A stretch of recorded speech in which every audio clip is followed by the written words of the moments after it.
Hello and welcome back to Sal's Comic Corner. Today I'm going to talk about going through a book that you're going to prepare to be slabbed and what things you have to look for at a high level. So here I've chosen a book. This is a $1 issue book, the one I can destroy very easily, and I'm going to show you what to look for. So starting off with the front cover, you're going to look for creases along the front. This one actually has one. I'll show it to you in 1 second. You also want to check for any dog-eared corners like this. And you also want to check the top corner and the bottom corner. And then as you go along the spine, check for any roll of the spine and also if the staples are sticking out. And when you have any folds or creases in the cover, you want to look for any color breaks where the actual color of the cover is broken. So if I've shown you this, I've creased this book right in the middle, right down his face here, right through his left eye. I'm not sure if you can see that. You might be able to see that through the camera. But that is something you want to look for. Now I'll say about 80% of the time, most creases can be pressed out with a good press. I don't do pressing, so I usually have someone recommend a pressing for a book if I send it off to them, and I'll let them decide if it needs pressing or not. But generally on a whole, I would do the pressing for books because it never seems to hurt the value or hurt the grade value of the book, so I would probably suggest it. But I would not suggest going through the big companies as due to their turnaround time. So as you're looking through the book, you want to see if that crease actually was through the whole book, or maybe it was just on one page. That'll help determining if a pressing will actually help.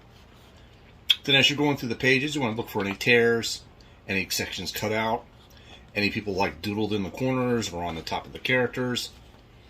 You want to just go through that book completely, page by page, and look for anything that may be amiss. Now for more modern books, you may not have to do this because they're pretty much in good shape, but I would say anything pre-1980, I would suggest going through it page by page just to ensure that, that the book is intact, because if it's not, that will hurt the grade for sure. Here is the insert in this book, right here. If I open this up, you can actually see the staples there in the center of the page. They look pretty clean here. These are actually pretty folded over pretty nicely. They're not tearing the book at all, which is very important. Staples are like the #1 enemy of the book, I believe, with the spine. I've seen too many books torn because of the staples. And continuing on, even the ads in the book look fine. This book is actually pretty good. There's been no other damage to this book. So I'm going to skip to the back page. And when you get to the back page, you're going to pretty much do the same thing that you did for the front cover. You're going to look for any dog-eared corners, such as this. You're going to check the front top corner as well as the bottom corner, and also where the staples are coming through the paper, and also the spine. Making sure that there's no extra tears there. Those are like the major points of graders, and now they're very subjective, so they could, one grader's opinion is going to differ from another, but those are the major snafus, you might say, that cause a book to get a low grade. So let's say you're going to get this book signed. Now what I have done here is with the book where you're going to send it off, this is what you want to do. You want to put your name, your phone number, the book title, issue number, and the event the book is going to, and the signing. If there's more than one signing that's going to go on with this book, please list them all. This helps your facilitator organize the books easier so that they can get them through faster. And then that way they can, get their job done faster. So, let's say you're going to do a signature book, which means you're going to need a comic book window, a comic signing window. And let's get this book back in here. Now, here you're going to take a look at the book and you're going to say, okay, where do I want the signature? 9 times out of 10, you can let the artist or person sign where they want. But if you have a particular section in mind, you can always add in a section. Now, the best way to do this is with painter's tape. Painter's tape is the best thing to do for this.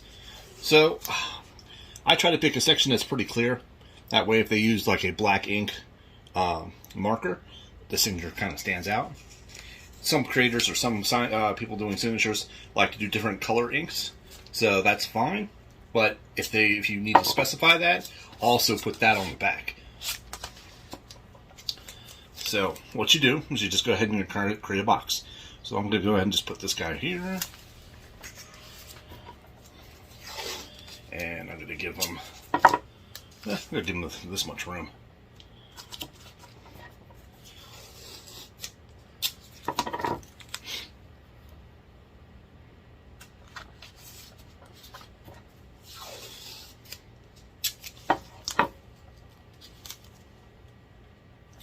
There we go. Now, whoops, got the table. There we go. So now you have a window where you're going to have your signature hit. So this is great. Now you have to cut the plastic open to allow the signature. Now, big important thing is take the book out of the bag now, because you do not want to cut while the book is in the bag still. So we drop that there. We put the book aside, and taking the X-Acto knife. This is a very thin blade one. It's really nice. What you're going to do is you're going to cut along. You're going to cut along the board here, and you don't have to give it the press of death. Just enough to cut the plastic. You may cut a little ridge into the backboard, which is also fine.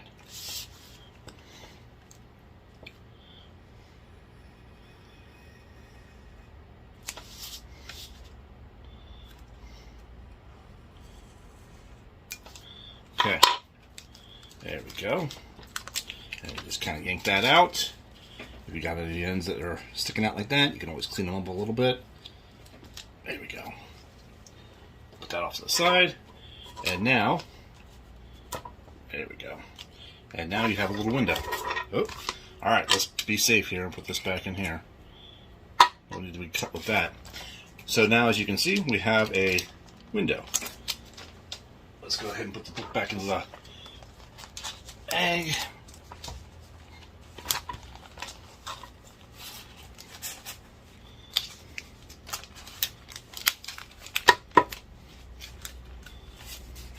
Excellent. Now that part of the book is now exposed for the signature to go.